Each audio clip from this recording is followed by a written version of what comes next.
preparado para essa queda, amém? Então, por isso, eu te peço, irmãos, não faltem domingos daqui para frente, né? Sejam fiéis aos domingos, porque é por vocês que vai ser uma bênção na vida de vocês.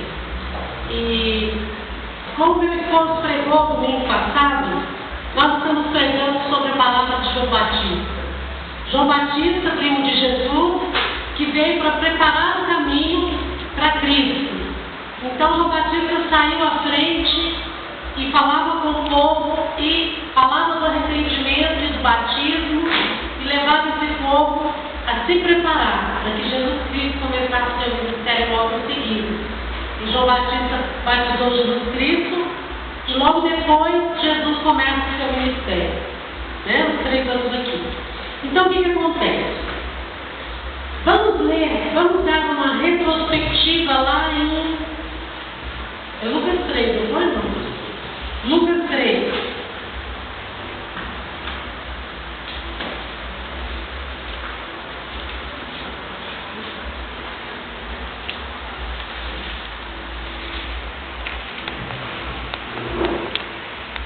João Batista prepara o caminho. Lucas 3, versículo 1.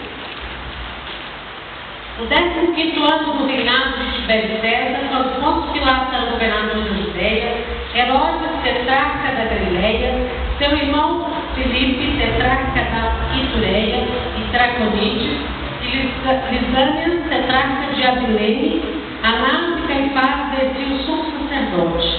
Foi nesse ano que veio a palavra do Senhor a João, filho de Zacarias, no deserto. Ele percorreu toda a região próxima ao Jordão, pregando o batismo de arrependimento para o perdão dos pecados, como está escrito no livro das palavras de Isaías, o profeta. Vós que clamam no deserto, preparem um caminho para o Senhor, façam veredas retas para ele, todo o vale será aterrado e todas as montanhas e colinas niveladas, e as estradas tortuosas serão endireitadas, e os caminhos acidentados aplanados, e toda a humanidade verá a salvação de Deus. Amém? E aqui fala que João Batista continua, e ele chama o povo de quê? Raça de víbora. Raça de víbora.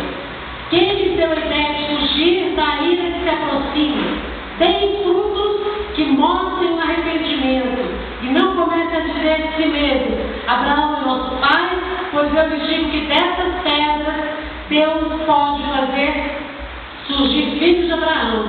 O machado já está posto à raiz das árvores, e toda árvore que não der fruto será cortada e lançada ao fogo.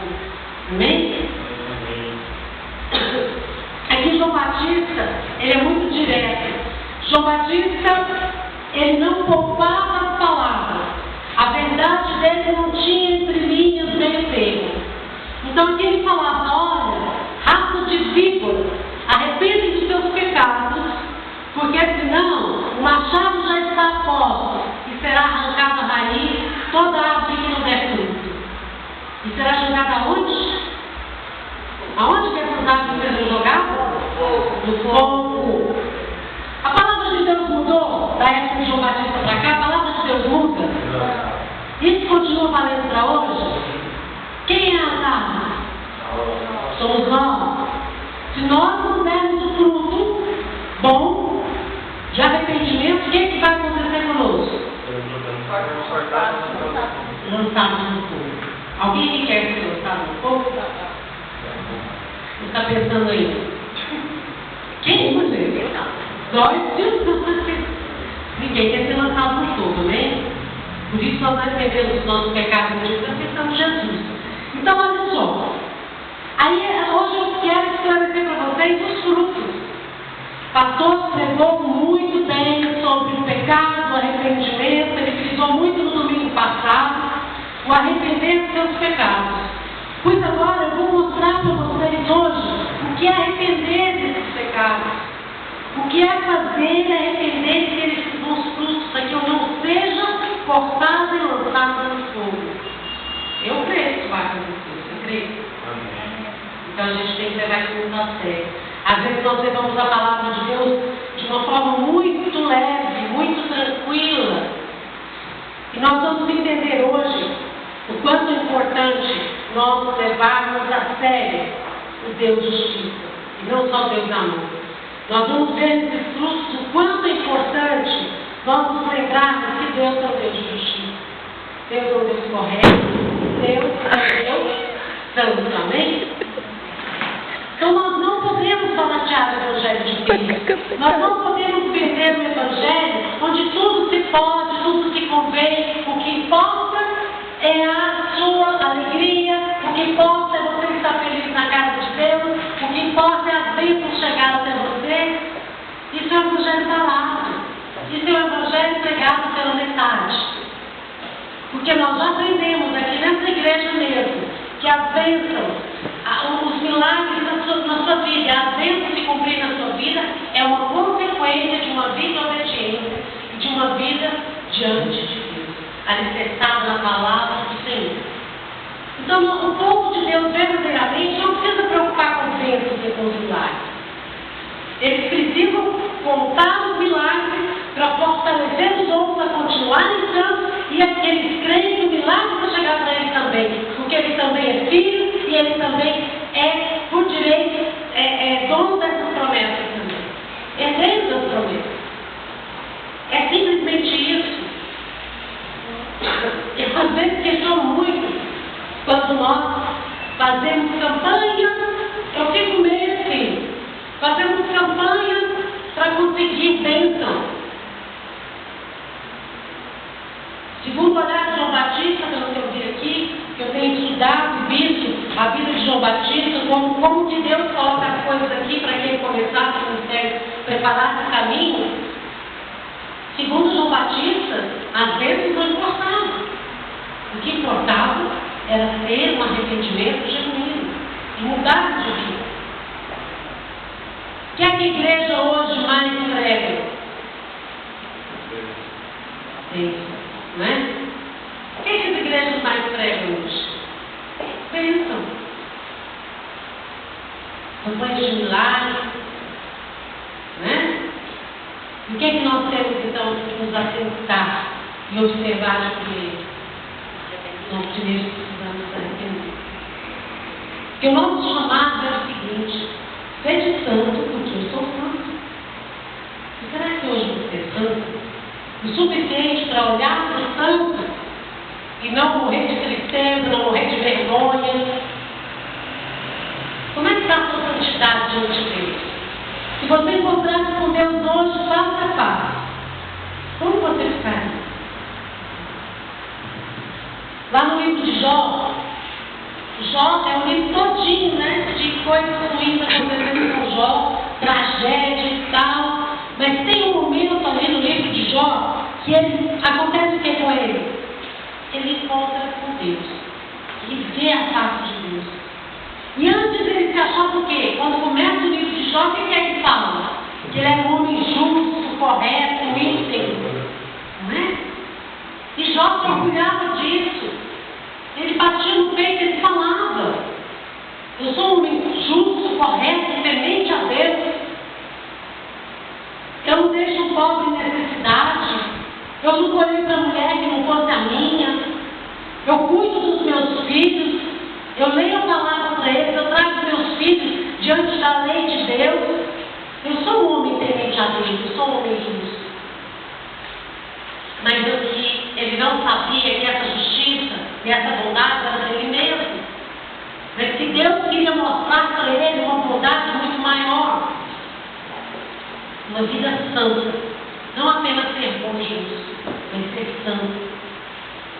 E se Deus queria no Jó, você pode ter certeza, meu irmão, Deus quer que você também. Amém. Amém. Amém. E aí Jó viu a face de Deus e ele ficou triste. E ele viu o quanto ele era pecador, o quanto ele era indigno. E a partir dali, onde ele se enxerga como um pecador, ele pede perdão a Deus. E ali sim, o arrependimento genuíno entra naquele homem. E aí, a partir daquele momento, ele já não é mais um homem apenas justo e íntegro. A partir daquele momento, ele é um vigilante constante de uma santidade. E aí que nós ficamos. E aí que o povo de Deus hoje tem Ele acha que, não, eu converti, eu hoje sou basicamente justa, eu sou uma mulher de Deus, um homem de Deus, e está muito bom, Deus está feliz comigo. Nossa, eu tenho sido próspera, coisas boas estão acontecendo comigo, está tudo muito bom. Só que a gente esquece que nós não somos ainda totalmente santos. Nós não somos. Por quê? O arrependimento, muito importante você saber, o arrependimento, ele não é apenas para o dia da sua conversão.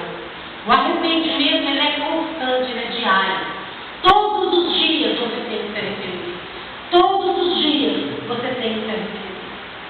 Porque somos pecadores constantes. E cada vez que nós pecamos, nós precisamos nos arrepender, nos curvar e pedir, Senhor, me perdoa. Eu estou com remorso, não, porque o remorso é diferente de arrependimento.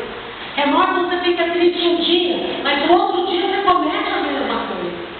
Você reconhece como aquilo foi ruim para você, mas você não toma a atitude de mudar. Então não é arrependimento, é apenas remorso. E Deus nos chama para ter remorso. Deus nos chama para o arrependimento.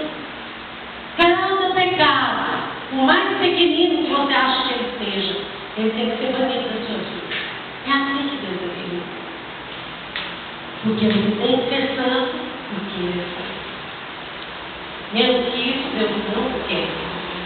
Deus não aceita. Amém? Amém. Então, arrependimento é o quê? O que é um arrependimento? Se a gente for ver lá no dicionário, arrependimento, mudança de mente, mudança de atitude, voltar-se do pecado para Deus. Isso sim é arrependimento. Amém? Vamos ler agora em 2 Coríntios 7, que é onde está a palavra de hoje, que também comecei a pregar.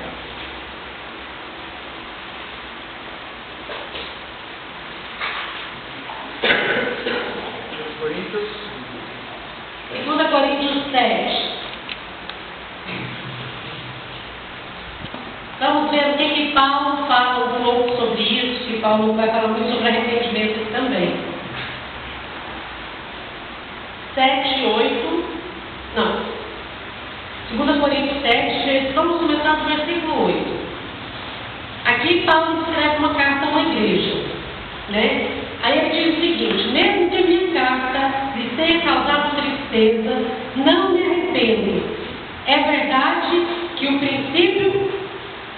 princípio me arrependi, pois percebi que a minha carta os entristeceu, ainda que por pouco tempo. Agora, porém, me alegro, não porque vocês foram entristecidos, mas porque a tristeza os levou ao arrependimento.